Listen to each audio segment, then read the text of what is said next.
दोस्तों, क्या आपने ऐसा अनुभव किया है कि आपके ऊपर इल्ज़ाम और तोहमतें ज़्यादा लगती हैं? जो भी कार्य आप करते हैं उसका आपको क्रेडिट नहीं मिलता, उल्टा कहीं ना कहीं क्रिटिसिज्म आपको फेस करना पड़ता है। क्या कुंडली में कोई ऐसा ग्रह भी है जो किसी स्पेसिफिक पोजीशन पर चले जाए तो ऐसा होता है? इन सब विषयों पर मैं आज आपसे इस वीडियो में चर्चा करने जा रहा हूं। मैं विकास मल्होत्रा स्वागत करता हूं आपका लाल किताब एस्ट्रो सेंटर चैनल पर। दोस्तों, कई बार आपने ये अनुभव किया होगा कि आप कार्य तो सबका अच्छा करना चाह रहे हैं, लेकिन उसके बदले में आपके ऊपर इल्ज़ाम लग जाते हैं। आप अच्छा कार्य भी करते हैं तो कहीं ना कहीं आपके बारे में अफवाह उड़ जाती है कि इस पर्टिकुलर पर्सन ने इस कार्य में भी इस अपना कोई शेयर रखा है, या इसका कोई सीक्रेट एजेंडा है, या सीक्रेट प्रॉफिट्स हैं। ऐसा बहुत बार देखा गया है जब खाना नंबर 8 में बृहस्पति होता है। अब ये खाना नंबर 8 में बृहस्पति का दो तरह से आपको देखना पड़ेगा। या तो ये बर्थ चार्ट में हो खाना नंबर 8 में, या फिर ये वर्षफल में हो। क्योंकि अगर तो खाना नंबर 8 में बृहस्पति है बर्थ चार्ट में, तो बहुत ज़्यादा ये देखा जाता है कि सबसे पहले हमें ये देखना पड़ेगा कि क्या बृहस्पति नेक है या मंदा है। अगर जरा सा भी मंदा हुआ तो उस पर्टिकुलर पर्सन के अगेंस्ट अफवाहें बहुत उड़ती हैं, फाइनेंशियल प्रॉब्लम्स रहती हैं, कहीं ना कहीं फाइनेंसिस में जकड़ा रहता है, कर्ज की समस्या भी रहती है। और बहुत बार ऐसा भी देखने में आया है कोई स्त्री के द्वारा किसी भी तरह के एलिगेशंस लगाए जाना, केस कर देना, ऐसा बहुत सर्कमस्टांसेस में देखा गया, जब खासकर तब जब खाना नंबर 8 में बृहस्पति मंदा हो। तो सबसे पहले तो ये बात करते हैं कि खाना नंबर 8 में अगर बृहस्पति है तो कैसे पता चलेगा कि वो नेक है या मंदा है। सबसे पहले तो आप ये देखिए कि खाना नंबर 8 में जब भी बृहस्पति होता है तो उसका फल कैद हो जाता है। अब बृहस्पति ना खाना नंबर 2 को देख सकता है ना खाना नंबर 12 को, क्योंकि खाना नंबर 8 में जब भी बृहस्पति होता है तो उसे शमशान में बैठा साधु कहते हैं। शमशान कह लीजिए, कब्रिस्तान कह लीजिए, क्योंकि खाना नंबर 8 जो है वो शमशान और कब्रिस्तान से संबंधित है। तो खाना नंबर 8 में जब भी बृहस्पति होगा तो ये पहली बात कही जाती है कि उसका फल कैद हो गया। अब खाना नंबर 2 और 12 को वो नहीं देख सकता। तो जो बृहस्पति के फल हैं हमें अच्छे चाहिए, जैसा मैं आपसे पहले भी बात कर चुका हूं कि बृहस्पति कुंडली में खाना नंबर 2 को, 5 को, 9 को, 11 को और 12 को प्रभावित करते हैं। ये उनके पक्के घर माने जाते हैं। और बृहस्पति जब खाना नंबर 8 में आ गया, और खासकर तब जब उसको अपने मित्रों की सपोर्ट नहीं मिल रही, या खाना नंबर 8 में वो मंदा हो रहा है, तो उस केस में बृहस्पति के जो फल हैं अच्छे वो आपको नहीं मिलते। अब कैसे पता चलेगा कि बृहस्पति मंदा हो रहा है या नेक है? अगर तो व्यक्ति ने, जातक ने अपने दादा का साथ 8 साल तक हुआ हो, उसका मतलब उसके 8 साल उम्र तक उसके दादा जीवित रहे हों, या उसके दादा की उम्र 80 साल से ज़्यादा रही हो, तो ये कहा जा सकता है कि आम तौर पर बृहस्पति नेक होता है। अब इसी तरह से अगर बृहस्पति को उसके मित्रों की सपोर्ट मिल रही है, खासकर सूर्य और मंगल की खाना नंबर 8 में, तो भी बृहस्पति का फल इन जनरल नेक होता है। और इसी तरह से अगर कुंडली में मंगल बद नहीं हो रहा, यानी सूर्य और शनि का कॉम्बिनेशन नहीं है, मार्स और मरकरी का कॉम्बिनेशन नहीं है, शुक्र खाना नंबर 9 में नहीं है, तो भी ये कहा जा सकता है कि बृहस्पति इन जनरल अच्छे रिजल्ट देंगे। इसके अलावा आप ये भी देख लीजिए कि बृहस्पति के शत्रु खाना नंबर 2, 5, 9, 11, 12 में ना हो तो बृहस्पति का फल नेक रहता है। अगर तो बृहस्पति नेक है खाना नंबर 8 में, तो आप ये देखेंगे कि व्यक्ति की जो इंट्यूशन पावर है वो बहुत स्ट्रांग होती है। और खाना नंबर 8 में बृहस्पति को आने वाले समय की आहट महसूस हो जाती है। वो प्रिडिक्ट कर पाता है कि आगे आने वाले समय में क्या होगा।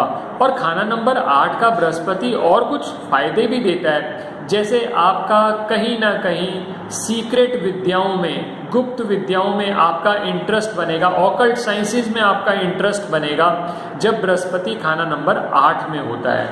अब देखना ये पड़ेगा कि क्या बृहस्पति मंदा हो रहा है। अब मंदा कैसे होगा?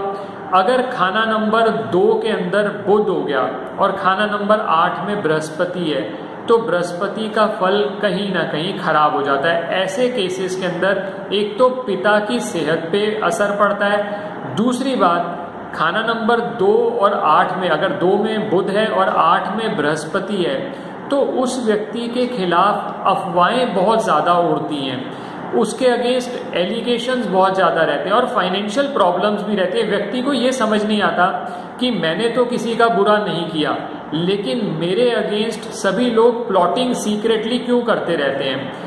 एक बात ध्यान रखिएगा, अगर खाना नंबर 2 में बुध है और खाना नंबर 8 में बृहस्पति है तो एक उपाय करना बहुत ज़्यादा ज़रूरी है।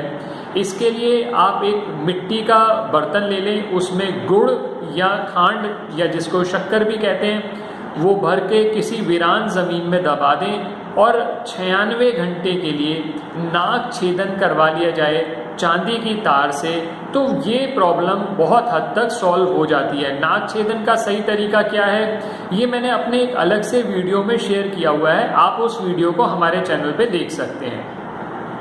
अब अगर बृहस्पति खाना नंबर 8 में है, मंदा हो रहा है कहीं पर, आपको उसके अच्छे रिजल्ट्स नहीं मिल रहे, अब उसके लिए क्या उपाय किए जा सकते हैं उस विषय पर मैं आपसे चर्चा कर रहा हूँ। बृहस्पति अगर खाना नंबर 8 में है और आपको कोई फाइनेंशियल प्रॉब्लम्स दे रहा है तो इसका सबसे अच्छा सोल्यूशन ये रहेगा, 800 ग्राम चने की दाल लें, उसको 8 दिन लगातार आपने मंदिर में देना है और शुरू करना है बृहस्पतिवार यानी थर्सडे वाले दिन से आपने शुरू करना है। एक बात और ध्यान रखिएगा, जब भी बृहस्पति की चीज़ें आप मंदिर में दें, और मैंने जैसे पहले भी बताया कि आपके ऊपर कुछ अफवाहें उड़ रही हैं, एलिगेशंस हो रहे हैं और खासकर स्त्री पक्ष की तरफ से अगर ऐसा हो रहा है तो 2 चीज़ें आपको और करनी चाहिए। सबसे पहले तो आप शुक्र की वस्तुएं, चाहे कपूर दीजिए साथ में या दही दीजिए, थोड़ा सा दही या कपूर वो इस 800 ग्राम चने की दाल के साथ 8 दिन लगातार मंदिर में दें। सबसे पहली तो ये रेमेडी हो गई।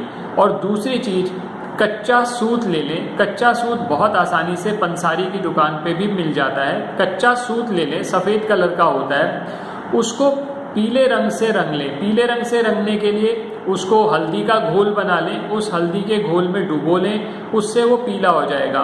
अब उसको किसी भी पीपल के पेड़ पर 8 बार बांधना है और ये जो क्रिया है ये तब करेंगे जब आप 800 ग्राम चने की दाल का उपाय कर चुके हैं 8 दिन तक। उसके बाद ये किसी बृहस्पतिवार या शुक्रवार को आप करेंगे और इस उपाय को आप साल में कम से कम 2 बार करें। बाकी अगर प्रॉब्लम्स बहुत ज़्यादा आ रही हैं तो आप ये भी कर सकते हैं, जो ये कच्चे सूत वाला उपाय है 8 बार आपको लपेटते हुए जो पीपल के पेड़ पे लपेटना है उसको 8 दिन लगातार कर लें। और 8 दिन लगातार करने के साथ साथ आप ये भी इंश्योर करिएगा कपूर और दही ये आप मंदिर में साथ साथ देते रहिएगा।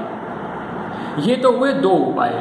तीसरा उपाय जो कि बहुत ज़्यादा ज़रूरी है, बृहस्पति खाना नंबर 8 में है और बृहस्पति का आप अच्छा फल लेना चाहते हैं तो जिस्म पर सोना धारण करें। आप सोना धारण करेंगे प्योर, जितना कोशिश करिए प्योर, अगर 24 कैरेट हो सके तो 24 कैरेट गोल्ड आप जिस्म पर धारण करेंगे तो फिर बृहस्पति के आपको अच्छे फल मिलने शुरू हो जाएंगे। इसके अलावा एक चांदी की डिब्बी ले लीजिए, उसमें केसर डालकर आप अपने घर पर स्थापित करें। चांदी की डिब्बी जो है वो चंद्रमा से संबंधित है और केसर बृहस्पति की वस्तु है। केसर को आपने इस तरह से स्थापित भी करना है और केसर का तिलक जब भी आपको मौका मिले, खासकर वीरवार वाले यानी थर्सडे वाले दिन आप नाभि, जुबान और माथे पर लगाएंगे तो धीरे धीरे आप देखेंगे कि बृहस्पति से संबंधित जो आपके फल थे वो अच्छे होने लगे। और जैसा मैंने पहले भी कहा, अगर किसी स्त्री पक्ष की वजह से आपके ऊपर झूठी तोहमतें या अफवाहें लगाई जा रही हैं तो कच्चे सूत का उपाय आप कोशिश करिएगा 8 दिन लगातार कर लें, लेकिन उससे पहले आपको 800 ग्राम चने की दाल 8 दिन लगातार मंदिर में देनी है। ये उपाय दोस्तों आप करेंगे तो धीरे धीरे आप देखेंगे कि बृहस्पति खाना नंबर 8 में भी आपको अच्छे फल देने लगा। क्योंकि बृहस्पति खाना नंबर 8 में बृहस्पति के लिए कहा जाता है कि बृहस्पति जब तक खाना नंबर 8 में बृहस्पति वाला जातक जब तक मौजूद होता है तो दूसरे व्यक्ति की उस समय तक मौत भी नहीं होती। उसको इतनी अच्छी इंट्यूशन पावर होती है कि वो आने वाली समस्याओं को, आने वाली प्रॉब्लम्स को पहले ही देख लेता है। तो बृहस्पति अगर खाना नंबर 8 में आपको अच्छे फल देने लगेगा तो आप देखेंगे कि बृहस्पति से संबंधित जो घर हैं वो भी आपको अच्छा फल देने लगे। दोस्तों, आशा करता हूँ आपको ये वीडियो पसंद आया होगा। अगर वीडियो पसंद आया है तो लाइक करें, बाकी लोगों के साथ भी शेयर करें, और अगर आप चैनल पे नए हैं या आपने अब तक चैनल सब्सक्राइब नहीं किया तो प्लीज़ इसे सब्सक्राइब कर दें। बेल बटन को पुश करना ना भूलें ताकि समय पर वीडियोस की नोटिफिकेशन आपको आ जाए। किसी भी तरह के ज्योतिषीय परामर्श के लिए आप हमारी वेबसाइट्स पर विजिट करके अपॉइंटमेंट बुक कर सकते हैं। वेबसाइट्स का लिंक डिस्क्रिप्शन बॉक्स में दिया हुआ है। धन्यवाद दोस्तों।